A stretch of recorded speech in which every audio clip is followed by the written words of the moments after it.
लालू यादव के परिवार में उस समय आप लालू यादव एरा में आप अकेले सवर्णों की आवाज़ थे। आपने मतलब 30 साल इस चीज़ को बीत गए, उसके बाद बहुत सारी चीज़ें बदल गईं। आपको क्या लगता है कि ये जो नया एक युग आ रहा है बिहार के लिए, वो कितना बड़ा बदलाव लेके आएगा? सबसे पहले मेरे बारे में जो कुछ कन्फ्यूजन है जी उसको दूर कर लीजिए। जी मैं राष्ट्रीय आंदोलन में हमारे पुरखों ने कुर्बानियाँ दी, जी स्वतंत्रता के आंदोलन में, जिसके डिक्शनरी में हिंदू मुसलमान बैकवर्ड फॉरवर्ड नहीं नहीं होता था। है। हमारी जो ट्रेनिंग है वो सोशलिस्टों की ट्रेनिंग है। तो हम गांधीवादी समाजवादी हमारे परिवार के लोग थे, हम लोग खाँटी सोशलिस्ट गुरुजी के से ट्रेंड हुए। परमेश्वर कुमार और बाद में चंद्रशेखर जी और जेपी, हम सौभाग्यशाली हैं कि जयप्रकाश नारायण के हाथों हमने राजनीति का ककाड़ा पढ़ा, इसलिए हम लोग किसी से डरते नहीं, क्योंकि उन्होंने कभी कहा था डरो मत, जयप्रकाश जिंदा है, तो हम लोग डरते उठते नहीं। चलिए, अब जातियों, हमने कभी अन्याय को जातियों में नहीं बांटा। अन्याय अगर सत्ता के द्वारा हुआ, और उस समय सरकार थी लालू जी की, तो लोगों ने कहा कि सवर्णों की आवाज़ बनकर आनंद मोहन उभरे।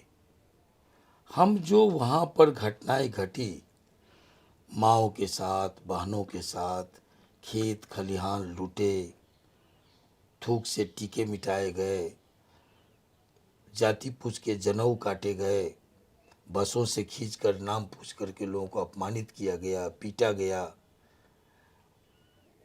घरों से लड़कियां उठा करके बाजार में नंगी नचाई गई, हॉस्टलों में रख करके हफ्ता हफ्ता भर रेप किया गया, हम उसके खिलाफ खड़े हुए थे। तब हम ये नहीं देख रहे थे कि सवर्ण कौन है। ये देश है जिसका मिजाज, जब द्रौपदी के चीरहरण की कोशिश होती है तो इस देश में महाभारत हो जाता है। जब सीता के अपहरण की कोशिश होती है तो रामायण की रचना हो जाती है। ये वो देश है, बड़ी संवेदनशील देश है, खास करके नारी के प्रति, उसके अपमान के प्रति। तो जो कुछ हुआ वहाँ हम खड़े हुए थे, और ठीक है, लोगों को शूट किया। तो जो लोग सवर्णों के नेता कह करके हमको बुलाए, वही सवर्ण मीडिया, जब मैं निकला तो मैं बाहुबली और क्या क्या क्या क्या, अभी तो झेले हम, अभी तो निकलने के बाद झेले, वो कहाँ चला गया फिर? तब हम सवर्ण के नेता क्यों नहीं थे? तब हम उन लोगों के जो आज पत्रकारिता में हैं, उनकी माँ बहनों की इज्जत के लिए अपने साथियों को गंवाए, जेल की सलाखों में गए, तो क्यों नहीं याद रहा? ये याद रही किसी को? तब तो लोग सीधा हो। क्या हुआ था? सुप्रीम कोर्ट की फटकार थी कि सजा में एक रूपता लाओ, न्याय में एक रूपता लाओ, विसंगति खत्म करो। संविधान, भारतीय संविधान की मूल आत्मा है कि अगर चपरासी मरेगा तब, और जब राष्ट्रपति मरेगा तब सजा दो ढंग के नहीं होंगे, एक ही तरह के होंगे। ये भारतीय संविधान की मूल आत्मा कहती है। बिहार में क्या हो रहा था? आईएएस मरेंगे ऑन ड्यूटी, उसमें भी ऑन ड्यूटी, आईएएस मारे जाएंगे तो उसको सजा जो मिलेगी वो आजीवन, और चपरासी मरेंगे तो सजा 14 साल में आप काट के निकल जाइए। आपको परिहार उसको कहते हैं, परिहार आपको नहीं मिलेगा।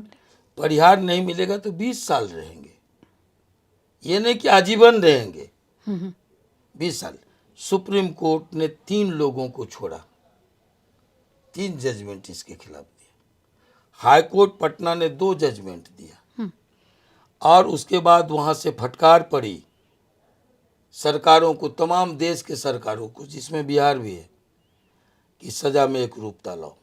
उसी को पेस्ट करके, सुप्रीम कोर्ट के रूलिंग को पेस्ट करके, और नीतीश कुमार जी ने हमको छोड़ा। चिल्पो मचा कानून में बदलाव ला करके आनंद मोहन को छोड़ दिया। हमें आने वाली थी इस पे हाँ, कि हाँ कानून में बदलाव ला करके आनंद मोहन को छोड़ दिया गया।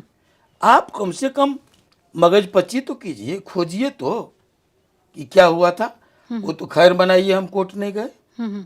अगर दो चार को हम घसीट दें कि ये सुप्रीम कोर्ट के रूलिंग, सुप्रीम कोर्ट के फैसले के खिलाफ आप चिल्पो मचा रहे हैं, हल्ला कर रहे हैं, लेकिन हम उस परिवार से हैं जो लोकतंत्र के, आज़ादी और लोकतंत्र के लिए जिन्होंने कुर्बानियां दी इस देश में। मैं व्यक्तिगत उस जमात से हूं जो इमरजेंसी का अखबार नवीस रहा, इमरजेंसी का पत्रकार रहा, और हमारी पत्रिका पर बैन लगे, हमारे हॉकर्स पकड़े गए, और पहली बार आनंद मोहन अभिव्यक्ति की आज़ादी के सवाल पर जेल गए। चिल्पो मचाने वाले कितने कहाँ क्या है मैं नहीं जानता, लेकिन आनंद मोहन पहली बार इमरजेंसी में जेल गए थे तो अभिव्यक्ति की आज़ादी का पहरुआ बन के जेल गए।